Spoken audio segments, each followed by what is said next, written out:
বাংলাদেশের সাবেক প্রধানমন্ত্রী বেগম খালেদা জিয়ার জন্য দোয়া চাইছে, উনি অসুস্থ, শিশুতে ভর্তি। আল্লাহ, আপনি বাংলাদেশের সকল নেতৃবৃন্দুদের পক্ষ থেকে দোয়া কবুল করে ওনাকে সুস্থতার নিয়ামত দান করেন। রব্বানা যালামনা আনফুসানা ওয়া ইন লাম তাগফির লানা ওয়া তারহামনা লানাকুনান্না মিনাল খাসিরিন। মাবুদ, আল্লাহ একটু রহমতের নজর করে তাকে দেখেন গো আল্লাহ।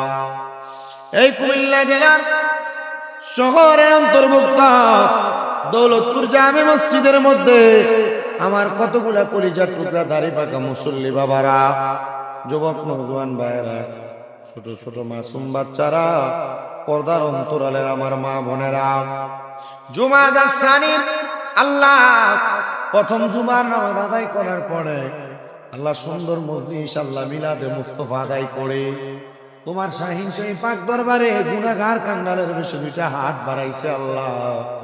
যার হাতটা তোমার দরবারে মায়া লাগে, পছন্দ হয়, ওই হাতের উসিলায় আমরা প্রত্যেকের জীবনের গুনাহ মাফ করে দাও মাবুদ। তুমি যদি আমরারে মাফ করে দাও আল্লাহ, কারোর কাছে কোনো কফিয়ত দেওয়া লাগবে না। আল্লাহ যদি রহমত দিয়া ভরপুর করে দাও আল্লাহ, তোমার রহমতে কোনো কম হবে না রে আল্লাহ। তোমার রহমানুর রাহিম নামের খাতিরে আমরা প্রত্যেকের জীবনের গুনাহগুলো মাফ করে দাও। আল্লাহ জিরারা মিলাদের নাম করছে আল্লাহ, তাদের দোয়া মিলাদ কবুল আর মঞ্জুর করে নাও।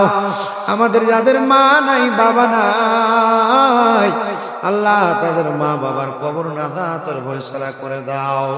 যাদের মা বাবা বেঁচে আছে গো, হায়াতে তৈয়বা নসিব করে দাও আল্লাহ। বিশেষ করে হাজী আমিনুর রশিদ ইয়াসিন সাহেবের পক্ষ থেকে এই এলাকার নেতৃবৃন্দুরা বাংলাদেশের সাবেক প্রধানমন্ত্রী বেগম খালেদা জিয়ার জন্য দোয়া চাইছে, উনি অসুস্থ, শিশুতে ভর্তি। আল্লাহ, আপনি বাংলাদেশের সকল নেতৃবৃন্দুদের পক্ষ থেকে দোয়া কবুল করে ওনাকে সুস্থতার নিয়ামত দান করেন। বিশেষ করে রমজান মিয়া হজে যাবে, উনি দোয়া চাইছে আল্লাহ যেন সহি সালামতে যাইতে পারে, সে তৌফিক দান করেন।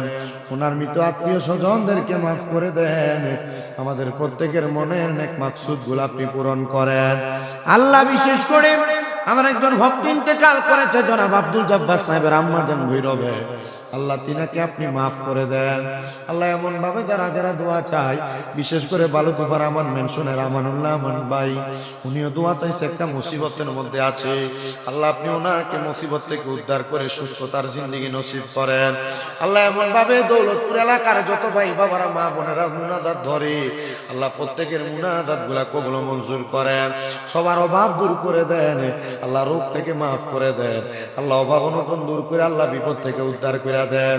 এ দৌলতপুর গ্রামে আপনার খাস রহমত বরকত দান করে দেন আল্লাহ। যত মানুষ দোয়া চায় প্রত্যেকের দোয়াগুলা কবুল মঞ্জুর কইরা প্রত্যেকের আখিরি জবানে মধুর কালেমা পড়ে দেন লা ইলাহা ইল্লাল্লাহু মুহাম্মাদুর রাসূলুল্লাহ সাল্লাল্লাহু